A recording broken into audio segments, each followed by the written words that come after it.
탈모에 대한 모든 것 체험TV 한의사 문상현입니다. 탈모 걱정만큼은 꼭 덜어드리도록 하겠습니다. 탈모는 미용실에서 발견한 경우가 참 많습니다. 머리를 깎으러 갔는데 동그랗게 땜빵이 보여요. 그것도 한 개, 두 개 정도. 그 정도에서는 자연 회복되는 경우가 참 많습니다.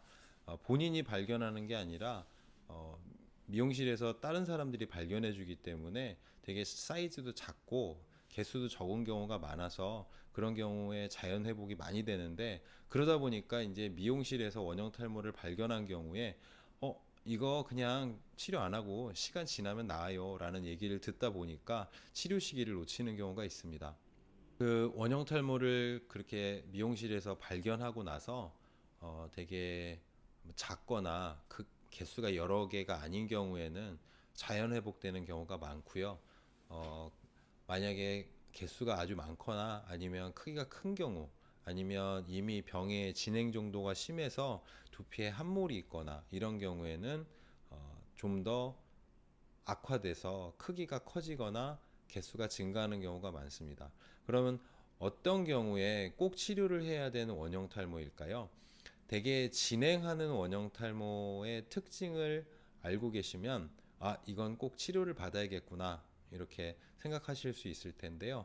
꼭 치료해야 될 원형 탈모의 특징, 원형 탈모 진행기의 특징은 끊어진 모발이 보인다는 것입니다.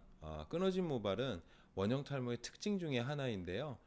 보통의 휴지기 탈모가, 남성 여성 탈모가 머리가 많이 빠지고 머리가 가늘어지는 형태로 진행이 된다면, 원형 탈모는 모세포가 손상되고 약화되면서 머리카락을 제대로 만들어내지 못하면서 생기는 원형 탈모이기 때문에 노출된 부위가 끊어지는 형태가 나타납니다. 그래서 작은 점이 박혀 있는 것처럼 머리카락 뿌리만 보이고 있는 그런 형태를 보이고 있는데요. 또 하나 원형 탈모가 악화되는 특징적인 모습 중에 하나가 탈모반이 있는 곳의 두피, 피부가 함몰되는 것입니다. 자가면역성 염증이 진행하면서 모세포만 손상되는 것이 아니라 주변 조직까지 손상이 되고요. 보통 피하지방층, 진피층과 피하지방층이 손상이 되면서 함몰이 일어나고, 그 다음에 혈관, 혈류 상태가 안 좋아지면서 염증이라든지 아니면 착색 이런 것들이 발생하게 되고요. 가려움증을 동반하는 경우도 있고 통증을 동반하는 경우도 있습니다. 또 하나 모공이 확대되는 경우가 있는데요. 이런 경우에는 탈모가 많이 심하구나, 이건 꼭 치료를 받아야겠구나 이렇게 생각하시면 되겠습니다. 과연 치료가 가능할까요? 대부분의 휴지기 탈모는 그 원인이 개인적인 원인이라기보다는 유전이라든지 노화와 관련이 크기 때문에 치료가 어려운 것이 사실입니다.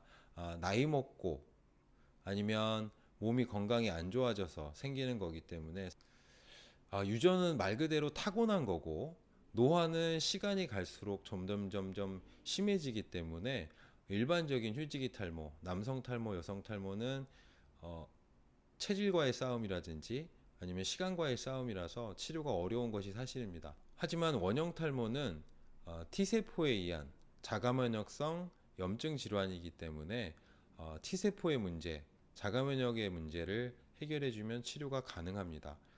예를 들어 우리가 뭐 머리카락에 상처가 났거나 아니면 뭐 수술 후에 꼬맨 자국 같은 그런 흉터로 인한 탈모 같은 경우에는 반응성 탈모라 그래서 회복되지 않는 경우가 많지만, 원형 탈모로 인한 탈모는 대개 비반응성 탈모라고 해서 회복이 잘 되는 편입니다. 다만 탈모 치료를 할 때 대부분 두피의 문제 이렇게 살펴보게 되는데, 원형 탈모 같은 경우에는 두피의 문제라기보다 몸의 문제이기 때문에 몸 상태에 귀를 기울여서 상태를 파악해서 질병을 치료해야 됩니다. 탈모 걱정만큼은 꼭 덜어드리도록 하겠습니다.